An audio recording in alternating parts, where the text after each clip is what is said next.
I think it's worth our time to discuss the facts and myths of training. Question number 1.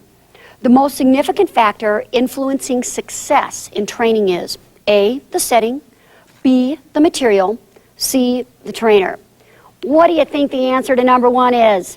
The trainer! That's right, that's right. Is there any doubt in your minds? The most significant factor, and what's our key word here, in influencing success is us. It's you, the trainer. Now let's see if you can recognize, or perhaps you've been guilty yourself, of committing some of these training mistakes. Okay, just a second. Okay, get some stuff out here.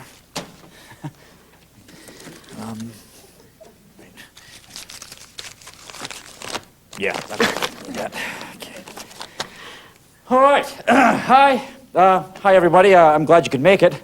I'm sorry I'm late today. Long-distance phone call. Poor trainers don't recognize the importance of starting and staying on time. Well, I guess I kind of blew it. You know, I planned this whole session on the assumption that each of you had already gone over your basic customer service skills. Poor trainers fail to anticipate the group's needs due to a lack of research. They haven't done their legwork before the training session. Well, we're just going to go ahead and skip those next couple of sections. You know, we're running out of time, and they're not that important anyway.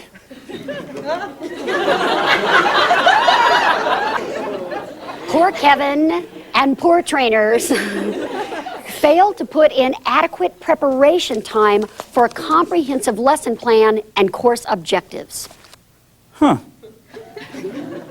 Well, you know, I just found this intense case study here in my notes, and I don't even know what it's in there for.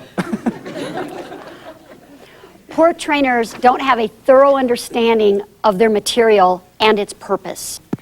Is this on? I mean, ma'am in the back, can you hear me? Can you? Wait just a second. How about now? Can you hear me now? Poor trainers don't take the time to properly learn to use audio and video support equipment. We're not going to use the overhead today.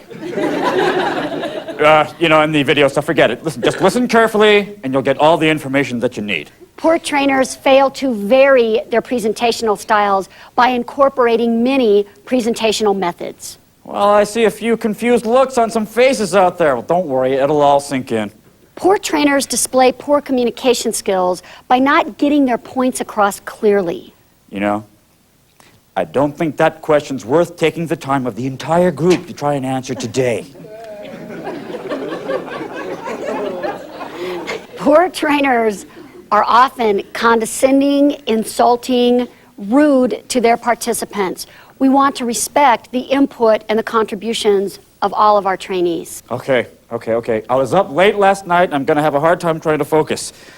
So let's just hope for the best, and if you miss anything, maybe you can catch the session next month. Poor trainers' performance levels vary from session to session, person to person. Unfortunately, we are running out of time. I cannot take any more questions. If you missed something, go ahead and find someone who's seen the session, and maybe you can work it out for yourselves. Poor trainers don't allow time for questions or simply don't go to the trouble of answering questions at all. It is important that you recognize how easy it is to skip over some of the seemingly small details that affect your level of training excellence. That Kevin did an excellent job of showing us what not to do, didn't he? Thanks a lot, Kevin. Don't talk to the flip chart. What happens when I start writing? I turn my body away from my audience, and I will start talking directly to my flip chart. I want to write first, turn back around, and start speaking again. The most important connection is that between you and your group. The rapport you establish immediately, right from the start with your group, is critical to the ultimate success of your training. How do you question your group appropriately? How do you get a quiet group to respond to you? How do you handle a stupid question?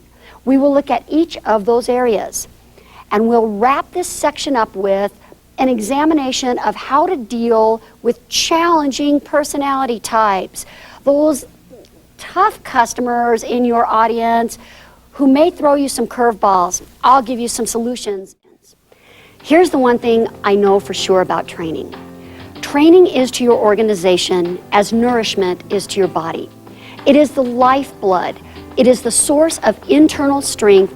It is the force that grows your company.